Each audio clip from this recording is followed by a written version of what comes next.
মৰমৰ ছাত্ৰ-ছাত্ৰীসকল, আমি পাঠ পঢ়ি আছোঁ। তাৰ মাজতে আমি পাঠৰ নম্বৰবোৰ কেনেকৈ আহিব তাক জানো আহাচোন। আমাৰ ক্লাছ 10ৰ তোমালোকৰ প্ৰথম যিটো গ্ৰুপে আহিব তাত তোমালোকৰ গদ্যাংশৰ পাঠ কি আহিব আৰু তোমালোকৰ ব্যাকৰণ কি আহিব সেইখিনি আমি জানিব লাগিব। প্ৰথমতে তোমালোকৰ এ গ্ৰুপৰ আমি চাওঁ 75 নম্বৰ আহিব।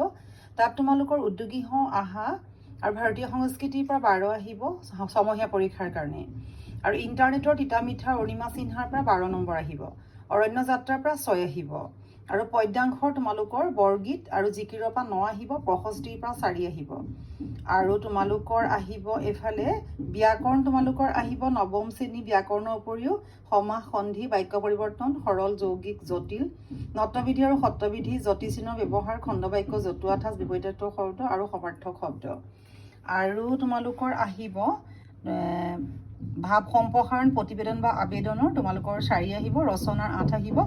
আৰু দ্ৰুতপাঠ যিখন বৈচিত্ৰ্যময় অসম তাৰ পৰা 10 আহিব। তাৰ কোনো চিলেবাছ নাই, তোমালোকক মই কৈ যাম, সেইদৰে কৰি যাবা। আৰু বি গ্ৰুপৰ তোমালোকৰ আহিব প্ৰাচীন ভাৰতীয় শিক্ষাৰ পৰা 10 আহিব। আৰু ধৈৰ্য আৰু ধৰ্ভাইৰ পৰা 8 আহিব।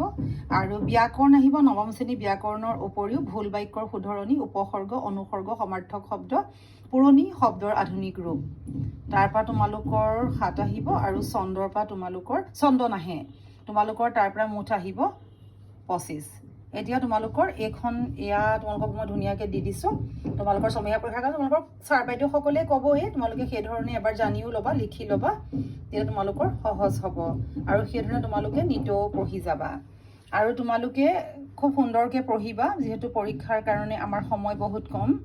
এবাৰ ইলেকশ্যন বা বিহু সকলোবিলাকৰ মাজতেই আমাৰ বহুত দিন পাৰ হ'ল। এতিয়া মে' মাহ পালেহি, আমাৰ আগন্তুক গৰম বন্ধও আহি আছে, কিন্তু আমাৰ পৰীক্ষা আৰু আগবাঢ়ি যাব। সেইকাৰণে তোমালোকে নিজেই খুব ধুনীয়াকৈ নিজৰ কামবোৰ কৰি যোৱা।